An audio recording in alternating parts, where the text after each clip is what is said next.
రాష్ట్ర వ్యాప్తంగా ఉన్న జూనియర్ డాక్టర్స్ సమ్మెబాట పట్టారు. తమకు ప్రభుత్వం చెప్పిన విధంగా స్టైఫండ్ పెంచాలని వారంతా డిమాండ్ చేస్తున్నారు. ఈ నెల 15వ తేదీ వరకు ఎమర్జెన్సీ సేవలు కొనసాగిస్తామని, ఇక అప్పటికీ ప్రభుత్వం స్పందించకుంటే తమ సమ్మెను మరింత ఉధృతం చేస్తామని అంటున్నారు జూనియర్ డాక్టర్లు. విజయవాడలో జూనియర్ డాక్టర్ల సమ్మెపై మరింత సమాచారాన్ని మా ప్రతినిధి లక్ష్మి అందిస్తారు. ప్రస్తుతం మనం విజయవాడ గవర్నమెంట్ హాస్పిటల్ వద్ద ఉన్నాము. ఈ రోజు జూనియర్ డాక్టర్లంతా కూడా ఇక్కడ సమ్మె బాట పట్టారు. అయితే వాళ్ళ ప్రధానమైన డిమాండ్లు ఏంటి, ఎందుకు ఇక్కడ సమ్మె చేస్తున్నారు ఏంటనేది మనతో మాట్లాడాలి. డాక్టర్స్ ఉన్నారు, చెప్పండి మీ ప్రధానమైన డిమాండ్ ఏంటి, ఎందుకు మీరు ధర్నా చేస్తున్నారు? మా ప్రధానమైన డిమాండ్ ఏంటి అంటే స్టైఫండ్ హైక్ కోసం జీవో లాస్ట్ 2 ఇయర్స్ ప్రకారంగా జీవో ప్రకారంగా 15% ఇవ్వాలి. ఆ జీవో టర్మినేట్ అయిపోయింది 2026కి.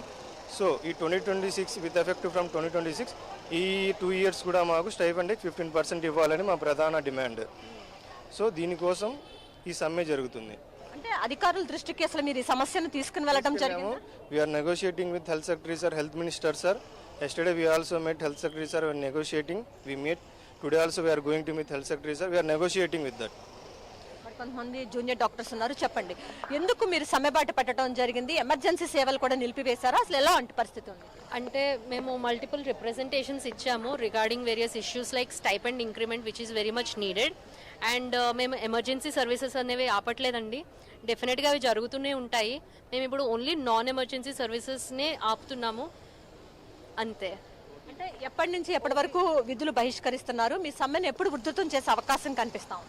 అంటే ఇప్పుడు ప్రస్తుతానికైతే నాన్ ఎమర్జెన్సీ సర్వీసెసే ఆపుతున్నాము అప్ టిల్ 15th August. దాని తర్వాత we are waiting for the government's response and దాన్ని బట్టి we will decide with our JUDA members and మేము తర్వాత ఏం స్టెప్స్ తీసుకోవాలనేది we will let everybody know. మరి కొంతమంది జూనియర్ డాక్టర్స్ కూడా ఉన్నారు, చెప్పండి మీరు సమ్మె బాట పట్టడానికి ప్రధానమైనటువంటి కారణం ఏంటి, ఎప్పటి వరకు మీ సమ్మె కొనసాగుతుంది? ముందుగా చెప్పినట్లు కూడా ప్రధాన కారణం అనేది స్టైపెండ్ రీజనే అండి, మేజర్గా కూడా. అది ఎప్పటి నుంచి అయినా ఏమంటారు, ఆల్రెడీ ఎస్టాబ్లిష్డ్ ఉన్నదాన్ని వాళ్ళు కొనసాగించాలనే ఒక బేసిక్ రైట్ గురించి అని చెప్పి చేస్తున్న స్ట్రైక్ ఇది. స్ట్రైక్ అనే పదం అనగానే వీళ్ళు అన్నీ ఆపేసి చేస్తున్నారనే ఉద్దేశాలు తీసుకోకుండా పేషెంట్లకు ఇబ్బంది లేకుండా చేస్తున్నాం అనేది మీరు దృష్టికి తీసుకెళ్ళండి. అయితే అట్లా అని చెప్పి మాకు కంటిన్యూస్గా మీరు ఎంతకాలం చేస్తారనేది అథారిటీస్ చేతుల్లో ఉంది. మేము అడిగిన దానికి వాళ్ళు సహకరించి మేము చెప్పిన విధానంగా మాకు అనుకున్న పర్సంటేజ్ని వాళ్ళు ఇవ్వగలిగితే ఇమీడియట్గా ఇవన్నీ జూడా అసోసియేషన్తో మాట్లాడుకొని ఎప్పుడు నిలిపివేయాలనేది మీకు మళ్ళీ ఇన్ఫర్మేషన్ ఇస్తాం మేము. చెప్పండి, అంటే రాష్ట్ర వ్యాప్తంగా కూడా మీరంతా కూడా సమ్మెబాట పట్టిన పరిస్థితి కనిపిస్తూ ఉంది. ఎప్పటి వరకు మీ నిరసనలు కొనసాగుతాయి? ప్రభుత్వం నుంచి ఎలాంటి స్పందన వస్తుంది? అసలు ప్రస్తుతానికి అయితే నాన్ ఎమర్జెన్సీ సర్వీసెస్ ఏవైతే ఉన్నాయో వాటిని నిలిపివేయడం జరుగుతుంది. కానీ ప్రభుత్వం యొక్క రెస్పాన్స్ని బట్టి దీన్ని ఎలా ఎస్కలేట్ చేయాలనేది ఇంకా డెసిషన్ తీసుకోవాల్సిన అవసరం అయితే ఇంకా ఉంది. ఈ స్ట్రైక్ అనేది ప్రస్తుతం రాష్ట్రంలో ఉన్న అన్ని ప్రభుత్వ కళాశాలల్లో కూడా నాన్ ఎమర్జెన్సీ సర్వీసెస్ పీజీస్ ఎవరైతే ఉన్నారో, హౌస్ సర్జన్స్ ఎవరైతే ఉన్నారో, సూపర్ స్పెషాలిటీ పీజీస్ ఎవరైతే ఉన్నారో అందరూ కూడా దీనిలో విధుల్లోంచి బహిష్కరించి ఓన్లీ ఎమర్జెన్సీస్ మాత్రమే ప్రస్తుతం అటెండ్ అవుతున్న పరిస్థితి అయితే ప్రస్తుతానికి ఉన్నది. ఈ రోజు జరుగుతున్నటువంటి డిస్కషన్స్, నిన్న కూడా ఒకసారి ప్రభుత్వం తరపు నుంచి హెల్త్ సెక్రటరీ అయితే కానీ, డిఎంఈ అయితే కానీ వాళ్ళతో జరిపిన డిస్కషన్స్లో మేము అడిగినంత మట్టుకు వాళ్ళు మాకు సమర్థించి చెప్పడానికి వాళ్ళు ప్రయత్నించకపోగా 3% తీసుకోవాల్సిన పరిస్థితి వచ్చే అవకాశం ఉందని వాళ్ళు చెప్పడం వల్ల ఇటువంటి ఒక డిసిషన్ తీసుకుని ఈరోజు సమ్మెలు పట్టాల్సిన అవసరం అయితే పడింది. ఈరోజు కూడా మధ్యాహ్నం ఒక మీటింగ్ అయితే ఉన్నట్టుంది. దాని గురించి ఒకసారి దాన్ని కూడా అటెండ్ అయ్యి దాని నుంచి మా ఏమన్నా ఫ్రూట్ఫుల్ డిస్కషన్ కనుక వచ్చి ఏదైనా రిటర్న్ అష్యూరెన్స్ కనుక ప్రభుత్వం తరపు నుంచి మా డిమాండ్స్కి అనుకూలంగా వస్తే కనుక ఈ స్ట్రైక్ని ఎప్పటికప్పుడే ఆపేయడానికి మాకు ఎటువంటి ఇబ్బంది లేదు. అంటే 15% పెంచాలని మీరు డిమాండ్ చేస్తున్నారు, కానీ ప్రభుత్వం నుంచి 3% మాత్రమే వస్తుందా? మేము చెప్పింది అయితే 30%, అంటే యాజ్ పర్ ద ఇన్ఫ్లేషన్ అయితే కానీ ప్రజెంట్ ఇప్పుడు అవుతున్న మనం అంటే మీరు ఇక్కడ చూసినట్లయితే కనుక ప్రభుత్వానికి ఎలా ఉందంటే ఇక్కడ మనం వర్క్ చేసే డాక్టర్స్ అందరూ కూడా మౌలిక వసతులు అనేవి కూడా లేకుండా అటువంటి పరిస్థితుల్లో వారు పనిచేస్తున్న పరిస్థితి ఉన్నది.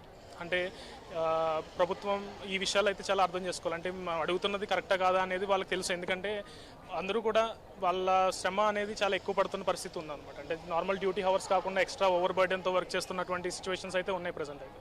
దాన్ని దృష్టిలో పెట్టుకుని మాకు ఏదైతే ఇవ్వాలో జీవో ప్రకారం ఏదైతే ఇవ్వాలో అది ఇవ్వండి అని, 30% ఇవ్వలేని పక్షంలో తక్కువ 15% అయినా ఇవ్వాలి అని చెప్పేసి జీవో ప్రకారం అడిగినా కూడా ప్రభుత్వం తరపు నుంచి మేము చేయగలిగింది 3% మాత్రమే అన్నటువంటి ధోరణిలో ఉండడం వల్ల ఇలాంటి ఒక డెసిషన్ తీసుకుని ఈరోజు సమ్మెబాట పట్టాల్సిన అవసరం అయితే వచ్చింది. అయితే మేమంతా కూడా 30% హైక్ అయితే అడుగుతున్నాము, కానీ ప్రభుత్వం నుంచి సానుకూలమైనటువంటి స్పందన రావట్లేదు. సో ఈ నేపథ్యంలోనే తామంతా కూడా సమ్మెబాట పట్టామని చెప్పి జూనియర్ డాక్టర్స్ అంతా కూడా చెప్తున్నారు. రాష్ట్ర వ్యాప్తంగా ఉన్నటువంటి జూనియర్ డాక్టర్లంతా కూడా తమ నిరసన అయితే వ్యక్తం చేస్తున్న పరిస్థితి మనకు కనిపిస్తూ ఉంది. అయితే ఎమర్జెన్సీ సేవలు మాత్రం తాము బాయ్కాట్ చేయలేదు, అవన్నీ కొనసాగుతూనే ఉన్నాయని చెప్తున్నారు. అయితే ఇప్పటికైనా ప్రభుత్వం స్పందించాలి, లేకపోతే తమ సమ్మెను మరింత ఉధృతం చేస్తామని చెప్పి జూనియర్ డాక్టర్లు అయితే ప్రభుత్వాన్ని హెచ్చరిస్తున్న పరిస్థితి ఇక్కడ కనిపిస్తోంది. ఇది ఇక్కడ ఉన్న పరిస్థితి. కెమెరా పర్సన్ కిషోర్ తో లక్ష్మి, విజయవాడ.